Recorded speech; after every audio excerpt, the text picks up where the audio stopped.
Hello hi नमस्कार मु आपण मानकर पूर्णिमा एंड स्वागत करुच्ची मोर यूट्यूब चैनल पूर्णिमार हांडीशाला अनुभूति को एंड आलू तो समस्ते खाती बट चोपा कहीं भी खाती फोपाड़ी दिखती बट मु आज से चोपार गोटे रेसिपी करके आपण मान पाखक नहीं आसी जदि आपण मानक भल लगे तेज मो वीडियोटी को लाइक करेंगे एंड कमेंट करेंगे कहे आपण मानक केमती लगे आदि मो चैनल नुआ थे ताले चैनल को सब्सक्राइब करने कि जमार भूलें एंड आपण मतामत मो सहित निश्चिंत भाव में शेयर करेंगे एंड चलतु आज वीडियोटी को स्टार्ट करवा।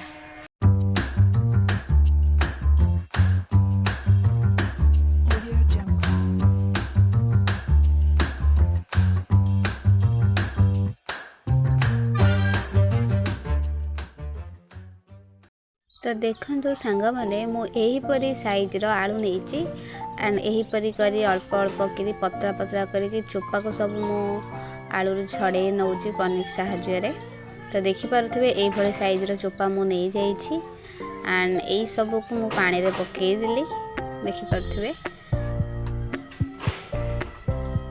तो पानी रे पकई सारे 2-3 मिनट छाड़ला आपण यही भली भावे भल से पूरा मकसिकी पूरा एमती धोई देवे पूरा जमती आलू सब जहाँ भी किसी पदार्थ गुड़ाक थी धूड़ी मैला जहाँ भी किसी लगी से आलू चोपारू जमती से सब परिष्कार हो देखिपे पानी कलर को भाया अपरिष्कार धूड़ी मैला थिला से चोपारे तो ये भाव में आपड़ से चोपारू धूड़ी मैला को परिष्कार करदे तो ये किसी गोटे टावेल नहीं जिबे या फिर आपण पाखे जदि पेपर भी थी व्हाइट जो पेपर आसे जदि थी से पेपर आपण मैंने नहीं पारे तो से पेपर आलू चोपा को रखिकी ये भावे आपण मैंने एमती प्रेस करेंगे जहाद्वारा कि आलू चोपारे थिबा पानी की सब पीजीव आपको एमती भल भाव में करेंगे 15 मिनट 20 मिनट भाया जमती आलू चोपारे पानी मूलर भी रही तो देखिपे अल्प तथापि पानी अच्छी तो से कि मु भल कि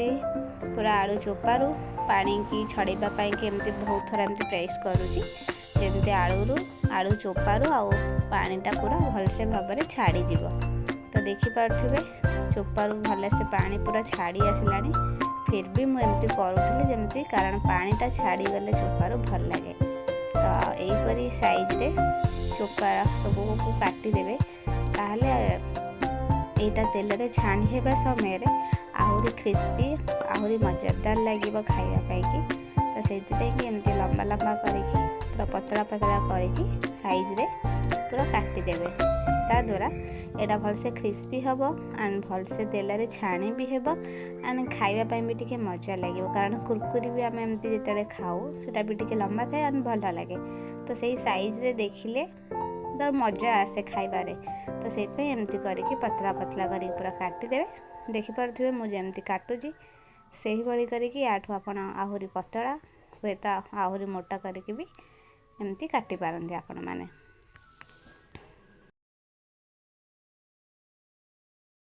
तो देखो पाखापाखि मुझे सब को काटी सारे अल्प किसी बचला तो देखिपे ये सब मोर सरीगला एंड ओभरऑल मुझे देखा आपण मानक देखो ये सब काटिकी मु रेडी कर देछि आ जहाँ भी जो गुड़ाक गोटा गोटा रही जाए सेटा बहुत छोट तेणु करके मु काटिनी बट यहीपरि आपण मैंने पूरा काटिदेवे पूरा भलसे पानी जमती निगड़ी जीव आउ थे टे भलसे एमती टावेल हो कि पेपर हो पोछीदेवे देखु ये पूरा रेडी तो आगु मु कड़ईटा गैस रे बसई ततई देती तेल पकईली देखिपे कड़ई केमती पूरा तेलर छिटकाटा बाहर कारण कड़ई पूरा अलरेडी तातिकी थिला तो आउ टिके तेल देदेली कारण सेटा भलसे तेल रे छाणी हेबा दरकार जमती क्रिस्पी लगे तो तेल आमर ये पूरा रेडी तो ये मु पकईदेली आलू चोपा को देखिपे तो जमती चोपाटा पूरा जॉइंट न हो बाकी चोपा सहित एमती टिके मझे मझे घाटी दौथे एंड तेल रे पकईकी ताको एमती छाणी देवे देखंतु ये फाइनली आमर हेई आसिला तो यही कलर ही हेबो आपको बेसी छाणीबेनी नले एटा पोड़ीला टाइप रो लागिवो भल लागिवोनी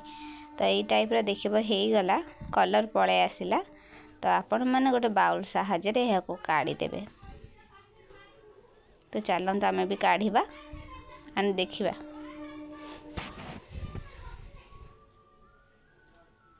तो देखंतु मु एई भली बाउल साइड रे रखिथिली एंड काढ़ीदेली। देखिपारे केते सुंदर देखा जाउची बट एते भी आपण पोड़ीबेनी जेमती कि भल लगे अल्प किछि मात्रा रे जेमती पियाज टाइप रो अधा सिझिला टाइप रो जेमती कलरटा आसीबो सेही भलिया रखिबे